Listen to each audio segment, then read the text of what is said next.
Gus, silakan duduk Gus. Thank you bro, ternyata ini ruang tamunya orang kaya. Kaya hati. Kaya hati.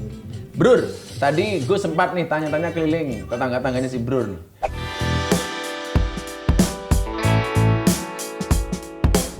Kalau ada apa-apa ya bagi-bagi tetangga gitu.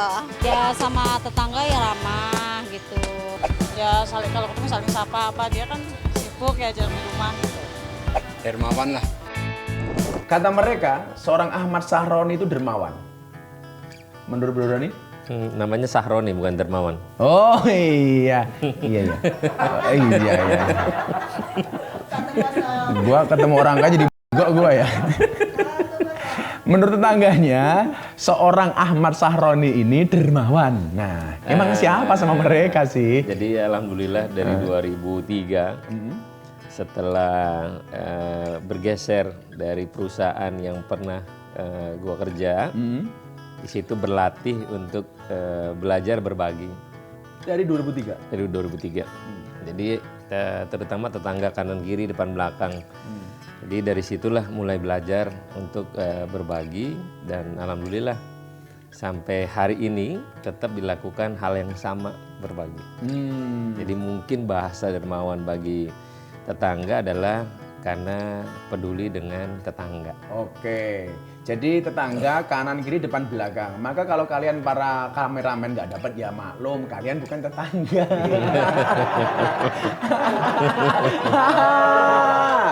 Kalau menurut si Brur, kalau yang ngomong Ustadz kan biasa nih, hikmah berbagi menurut Bro Roni. Karena berbagi tidak pernah memiskinkan kita. Hikmahnya berbagi adalah bagian dari kehidupan yang kita harus jalanin. Dan tidak membuat kita miskin ya? Tidak akan pernah membuat kita miskin. Kaya untuk bisa berbagi lebih banyak. Oh, berbagi lebih banyak. Dan ternyata terbukti ya? Alhamdulillah. Dari tahun ke tahun walaupun berbaginya tambah banyak juga nggak tambah miskin? Tidak akan pernah miskin. Tuh, dengerin. Artinya kalau sampai ini kamu kok masih miskin, jangan-jangan kamu termasuk orang yang pelit. Perlu dicatat ya, dermawan itu, sodakoh itu benar sekalipun dilakukan oleh orang yang salah. Dan pelit itu salah sekalipun dilakukan oleh orang yang benar. Wow, angel. Ranyanda. Nah, dulu sebelum Bro Roni terkenal seperti sekarang, dari miskin menjadi kaya, tetangga kan pada curiga tuh. Oh pernah. Katanya ada bahasa. ngepet kan. Iya. Karena ada bahasa tuh. Apa tuh? 2004 kalau nggak salah. Jadi gue punya rumah tuh kan 3,5 kali 4 meter. Nah, itu rumah pertama kali? Ya, gue di rumah nyokap. Gue punya mobil tuh 5. Numpang di rumah depan tetangga. Parkirnya ya? Parkirnya. Nah, tutupnya itu terpal. Terceletuklah tetangga.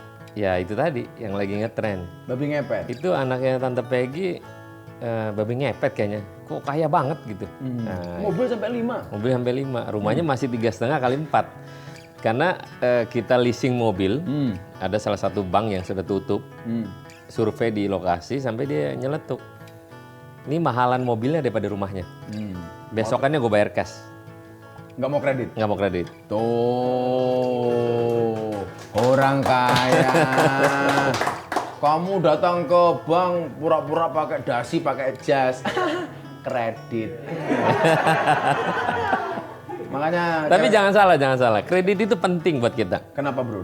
Karena gini, dalam bisnis, kalau tidak menggunakan fasilitas bank untuk memperbesar usaha kita, itu nonsen. Loh, dalam hal ini kredit untuk produksi atau konsumsi? Untuk produksi. Oh, maka saya bilang kerja keraslah sampai tetanggamu berpikir kamu punya pesugihan. Dan ini terjadi sama Bro Roni ini. Dikira punya babi ngepet. Maka saya pikir begitulah tetangga itu. Jangan suka berghibah. Kalian tahu nggak Sobat Kibo, kenapa mata itu tempatnya di depan, telinga di samping? Supaya apa? Supaya kita menilai orang itu tidak dari katanya, tapi dari faktanya melalui pandangan matanya sendiri. Kita sering kalau menilai dari mana? Dari telinga. Katanya. Bro, aku punya ini. Punya mystery box. Bro, coba dibuka. Apakah isinya? Waduh, jangan digoyang bro. Ngeri sekali nih. Waduh. Apa tuh? Nasi Sama minyak sayur, minyak sayur sama cabai. cabai. Itu punya pengalaman apa, Bro? Wah, dulu kalau makan cerita ngomong nasi, Hmm? di samping selain nasi ini kalau pengen makan lebih dari ini nasi goreng. Hmm. Kita masak sendiri biasanya. Pakai minyak, masak sendiri, Minyak, goreng pakai bawang, pakai cabai. pakai cabai, goreng sendiri. Nah ini makanan biasa lah. Harian dulu seperti itu. Iya, biasa aja. Makanya sekarang kalau makan juga nggak terlalu mesti makanan yang enak, enggak. Makan apa Itu aja. zaman oke. dulu Zaman. makan masih susah. Susah. Sejak kecil kan Bro Roni ini sudah bekerja. Bisa diceritakan Bro, Sobat Kepo, pekerjaan apa sih yang pernah si Bro lakukan dari kecil? Kalau lagi masa kecil kan gede di rumah makan Padang. Pernah makan Di Padang ya? pelabuhan. Hmm. Jadi pada waktu almarhum nenek dan mama itu jualan, Hmm. saya biasanya tidur di bawah. Kalau Gus tahu, rumah makan Padang tuh di bawah kan ada tempat makan tuh biasanya tuh biasanya. simpen-simpen itu makanan ya. Gue tidur di situ. Tidurnya di situ? Ya, di situ. Kalau pas sudah nggak ada makanannya ya? Pas memang disingkirin makanannya buat tidur gue di situ. Jadi gue besar di pelabuhan dan tahu persis. Yang sayangnya sekarang tempat itu udah jadi pelabuhan kontainer. Katanya dulu juga si Bro pernah kerja semir sepatu sama gojek Cuma payung. semir sepatu, ojek payung di Pos dan Giro. Kalau dapat penghasilan untuk apa uangnya Bro? Untuk Ya. membantu orang tua atau untuk keperluan apa? Di samping buat jajan sendiri, ngasih juga ke emak. Nah, Roni kecil itu kan sangat lekat dengan kesulitan dan kesusahan. Momen apa atau titik baliknya kapan kemudian si Bro harus berubah kemudian menjadi seorang Roni hari ini? Kan pasti ada titik baliknya tuh. Bro. Ngomongnya, kalau ngomong titik balik kan punya proses ya. Proses itu gue jalanin dan tidaklah mudah.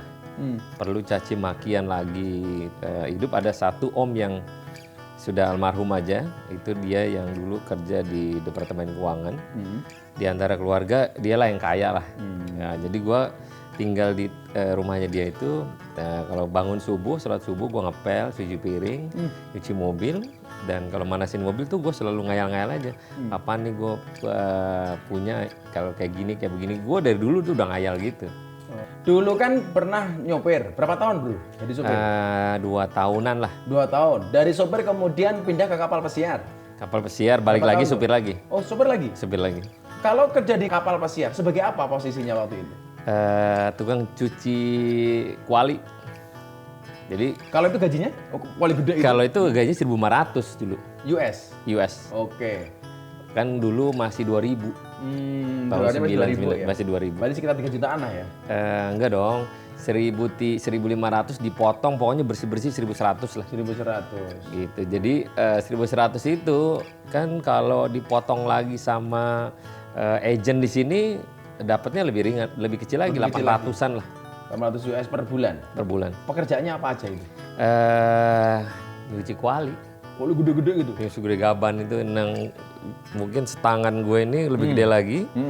Nyucinya itu ada 4 kanan, 4 kiri di dek kanan dan dek kiri. Jadi nyucinya tuh pakai kimia. Karena setinggi segini, 1,5 meter lah.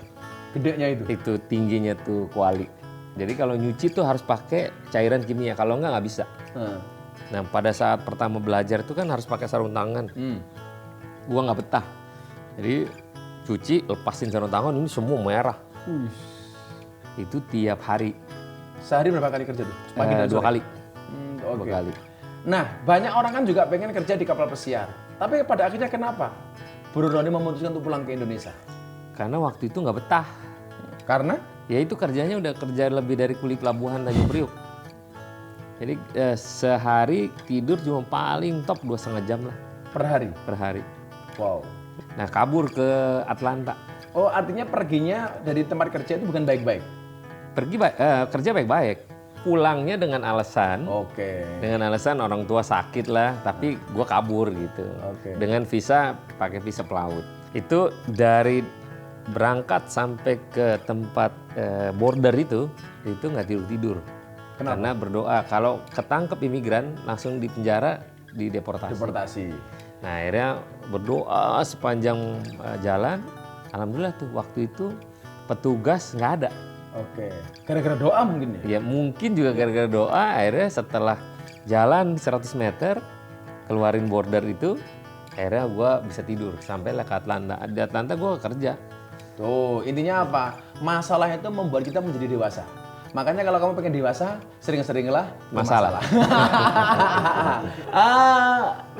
Katanya dulu pernah dilempar asbak harga 10.000. Itu jadi kerja di kapal di tengah laut 2 malam. Sampai Jakarta, nyampe di kantor perkiraan jam 7 pagi waktu itu, setelah 2 malam di laut.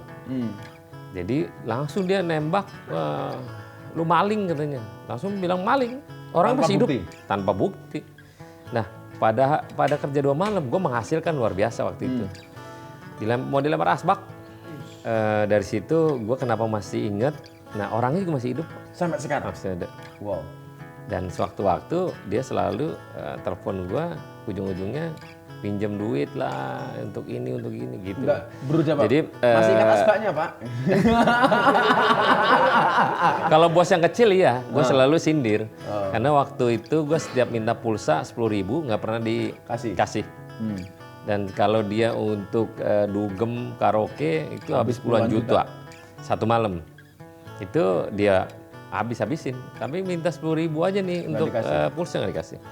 Makanya dia setiap bulan, kebetulan dia juga masih ada dan ngajar di salah satu STM di Cilincing. Jadi tiap bulan kalau nggak punya duit ke rumah gue. Wow, keren. Nah, barangkali Sobat Kepo ini penasaran. Cerita sampai si Bro punya usaha sendiri. Usaha sendiri ini usaha yang dulu gue pernah kerja jadi supir. Jadi tanpa disengaja, tanpa punya niat untuk ngambil, perusahaan ini beralih aja ke gue gitu. Padahal nggak ada rencana akuisisi. Nggak ada. Kebetulan klien seneng sama gue. Udah Roni, lu aja yang urus nih. Ngapain sama tuh orang katanya. Akhirnya gue yang ngurus lah. Itu nggak pakai proses KLB ya? Nggak ada. Dan ternyata jadi miliknya si Bro. Iya, sampai hari ini. Di perusahaan yang sama. Dan orang-orang yang dulu kerja tongkang di kapal tongkang gue sekarang adalah orang-orang yang pernah kerja di perusahaan dulu. Jadi lanjut terus. Luar biasa. Lah ngomong-ngomong soal kapal tongkang, sebenarnya si Bro punya kapal berapa sih? Ada 6, 3 Jakarta, 3 di Surabaya. Oke. Si Bro tuh ada berapa macam bisnis sih? Banyak, Selain banyak. tongkang? Banyak. Kan nggak perlu ceritain, nanti ntar pengen lu kalau. Temen itu yang ngajak lah Bro. Saya sebenarnya nggak harus tahu sih, yang penting bisa menikmati hasilnya.